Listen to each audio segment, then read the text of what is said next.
지금 어제 청와대가요 대북 전단 살포를 범정부 차원에서 엄정 대응하겠다 이렇게 나왔거든요. 그래서 어제 보니까 NSC가 열리는데 기존에 관련돼 조금이라도 관련돼 있는 장관들 수석들 다 와요. 그렇게 회의 끝에 내린 결론은 정부 차원에서 엄정 대응하겠다 이런 거고. 그러니까 사실은 이게 저는 기본적으로 통일부의 잘못이 제일 크다고 생각합니다. 근데 이 상황에서 그러니까 정부가 지금 어제 했던 그 발표랄까 이런 거는 사실은 북한 보라는 메시지도 되지만 미국 보라는 메시지도 되거든요. 그런 차원에서는 많은 분들이 걱정을 하죠. 야, 남북 관계 이제 파탄 났네. 얼씨구 좋다 하시는 분들한테 제가 하나 알려드릴게요. 요거는 이런 정치 행위들은요. 사실은 내부적으로 흐르고 있는 비하인드로 흐르고 있는 내용과는 다른 거죠. 왜? 이것은 명분 쌓기예요. 북한이 왜 그러겠습니까 지금? 어려우니까. 그러니까 여러 가지 측면들이 있는데 북한 입장에서는 대한민국이 지금 문재인 대통령 미국 그러니까 북한까지 와서 5일 경기장에서 연설하고 여러 가지 것들을 다 했어. 만약에 북한의 그 일종의 어떤 부류가 문재인 대통령을 막 비난하는 전단이 날린다고 생각해 보세요. 우리가 참을 수 있겠어요? 그런 역지사지의 감정이 있어야 된다고 생각해요. 그러니까 완벽하게 막을 수는 없어도 이 행위를 막아야겠다라고 하는 대외적인 공표나 이런 것들이 계속 돼야만 대한민국의 진정성을 믿는다는 차원으로 한번 바라보실 필요가 있을 것 같습니다. 지금 코로나 사태에서 우리나라 전 세계 위주로 불황이고 문제가 많잖아요. 북한도 당연히 코로나 때문에 문제가 많고 남북 협력 기구로 평양에 그 병원을 짓기로 한 것도 진행이 안 되고 있어요. 그래서 이런 일이 이루어지고 뭐 삐라나 그런 것들이 보면 결코 우리한테 유리하지 않거든요. 그 지금에서 삐라를 찬성하는 데는 우리나라에서 뭐냐면 친인하고 친미 세력밖에 없고 그 자금이 미국에서 들어온다고 하잖아요.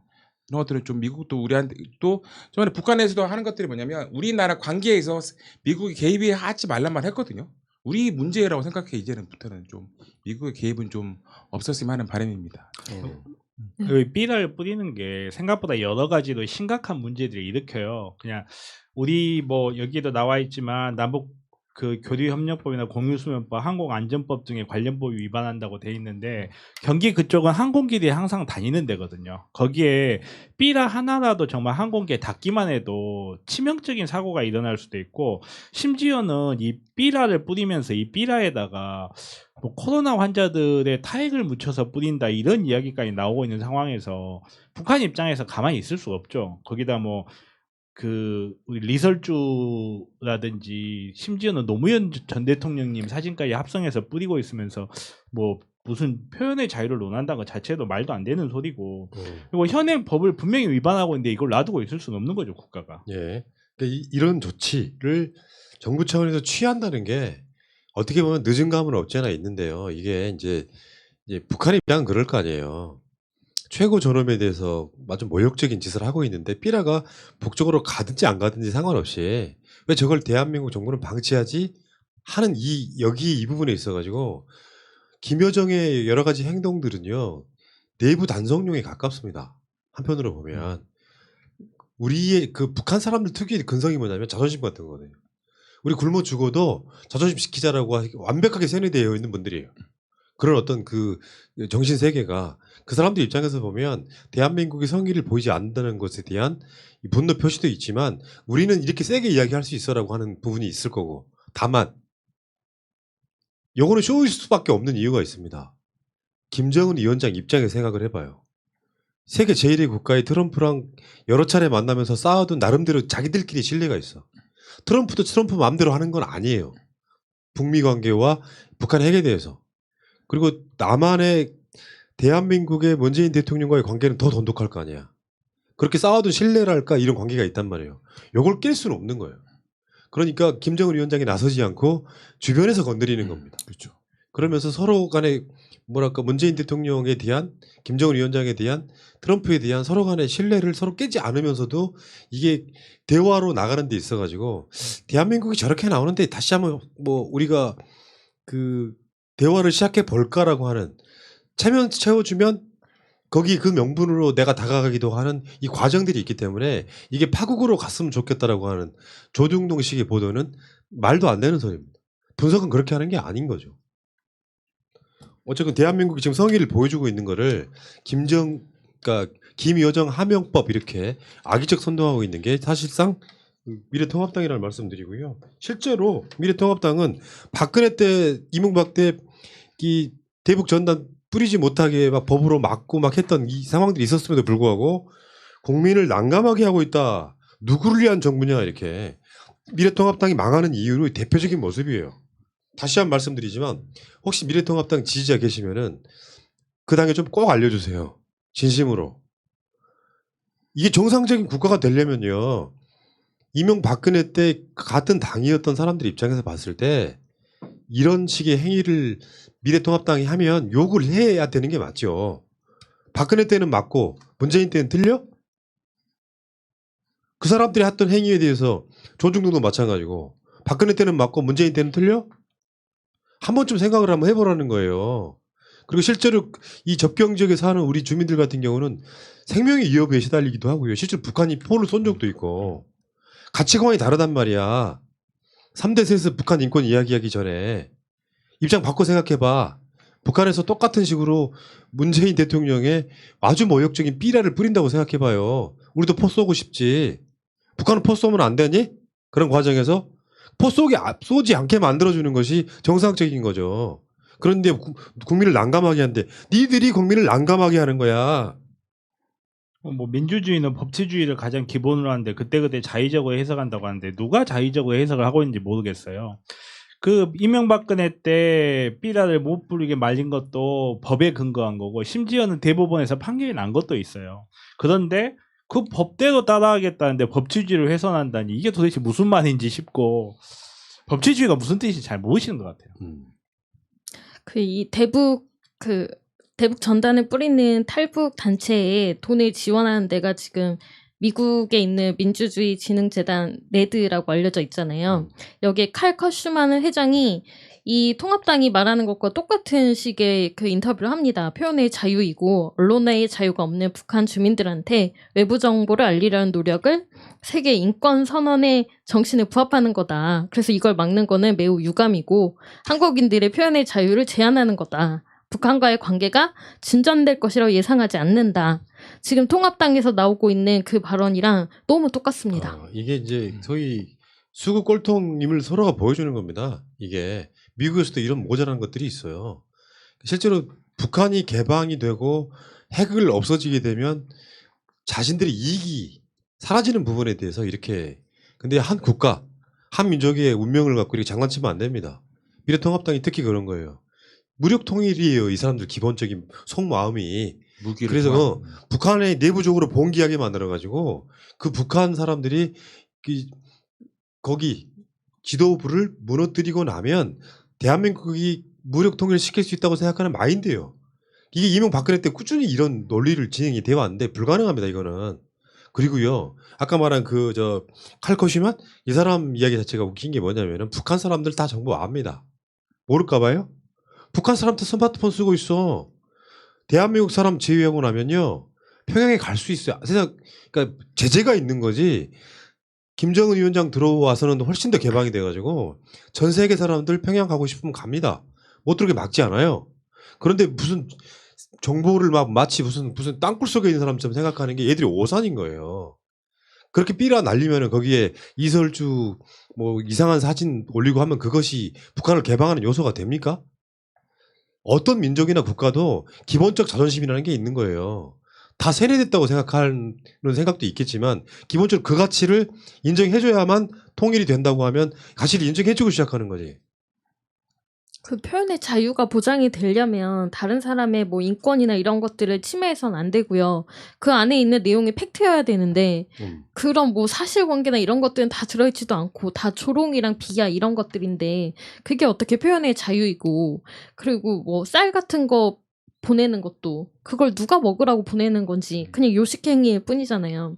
이게 뭐 홍강철 님도 얘기했듯이 정말 그냥 돈 벌기 위한 삐라 장사인데 이거를 표현의 자유라고 계속해서 주장하는 것 자체가 너무 말이 안 되는 거죠. 그러니까 그분이 말한 인권이라는 게 저는 미국에다 묻고 싶어요. 과연 미국 인권 나라인가? 미국도 지금 흑인에 대한 무차별 살인 게 있잖아요. 그 질책 사례도 있는데 그런 나라에서 어떻게 북한의 인권을 말할 수 있는가에 대해서 참 의구심이 들어요. 저도 진짜. 그 예전에 음. 정말 비유가 정말 저질이긴 한데 한번 들어보세요. 음. 저 고등학교 때 우리 아버지를 욕하는 동네에 어떤 아저씨가 있었어요. 집 앞에 와서 아버지한테 막 상욕 비슷한 걸 하는 거예요. 그게 표현의 자유입니까? 그래서 제가 명예훼손이죠. 그래서 제가 음. 사실 아버지가 우리 그 형제들한테 그렇게 막 덕을 쌓으신 분이 아니에요. 그럼에도 불구하고 우리 아버지를 욕하니까 내가 그렇죠. 부엌에서 칼 들고 나갔어요. 와. 실제로 사건은 안 일어났는데 음. 그런 상황이랑 비슷한 거. 이게 표현의 당연하죠. 자유예요. 기본이라는 건 지키고 살아야 되는 거야. 모욕이죠, 모욕. 그리고 어. 표현의 자유의 외연을 지나치게 확대하고 있는데 표현의 자유가 국내에서 국내인들끼리 할 때는 하는 거지. 북한 같은 경우는 사실상 외국이거든요. 표현의 자유라고 해서 우리가 아랍어로 알라를 욕한다고 생각해 보세요. 그건 존재할 수 없거든요. 표현의 자유라는 게 무한정으로 확대될 수가 있는 게 아님에도 불구하고 정말로 말 그대로 고인이신 노무현 전 대통령님까지 끌고 들어가는 그들만의 표현의 자유. 이건 폐륜의 자유죠. 예. 자, 그리고 이제 사실은 지금 북한 관계라고 하는 것이 아주 쿨하게 생각해 보면 남북 간의 관계가 아닙니다. 남북 간의 관계라고 하는 것이 냉전의 산물이고 엄연하게 그 한 축이었던 미국이 관련되어 있는 관계이기 때문에 아니 우리들 마음이야. 미국이나 이런 물론 이제 뭐 러시아나 소련은 힘을 잃었다고는 하지만 엄연히 또 저쪽에는 중국이라고 하는 G2 국가가 있는 상태이기도 하고 정전과 관련해서는 또 관련이 있는 상태이기 때문에 우리 마음대로 할 수 있는 상태는 분명히 아니에요. 그런 상황에서 대한민국이 할 수 있는 최대한의 성의를 보여주는 게 일단 맞고요. 그러니까 대통령은 함부로 못 움직일 수 있지만 통일부라고 하는 조직이 부단히 물밑에서는 판문점 선언이나 군사합의 같은 것들에 대해서 뭔가 계속 조율을 하면서 그게 돼야 되는 상황인데 너무 수동적으로 가는 것. 나는 그 사회생활도 수동적으로 하는 거 되게 싫어하는 사람이에요. 능동적으로 하다 보면 답이 나와요. 수동적인 사람은 시키는 것만 하지만 능동적인 사람은 그 회사를 끌어가는 사람이 됩니다. 그런 거랑 똑같은 거다 이렇게 말씀드리고 싶고 어쨌건 이 정세현 이 전 통일부 장관 같은 경우는 정말 이분의 이야기는 이제 금과 옥조 같은 말씀 되게 많이 하시더라고요. 이해가 팍팍 돼요. 그러니까 정세현 장관 같은 분들이 지금 하고 있는 조언들은 뭐냐면 북에 관련해서 뭔가 일희일비하고 그러지 말고 장기적인 안목에서 바라보고 가야 된다 이런 이야기를 하시더라고요. 공감했습니다. 저 한 가지만 정정할 게 있는데 아까 그 병원 건설 지지부진한다는 게 사실이 아니라고 합니다. 기초공사도 9일 앞당겨서 끝냈고요.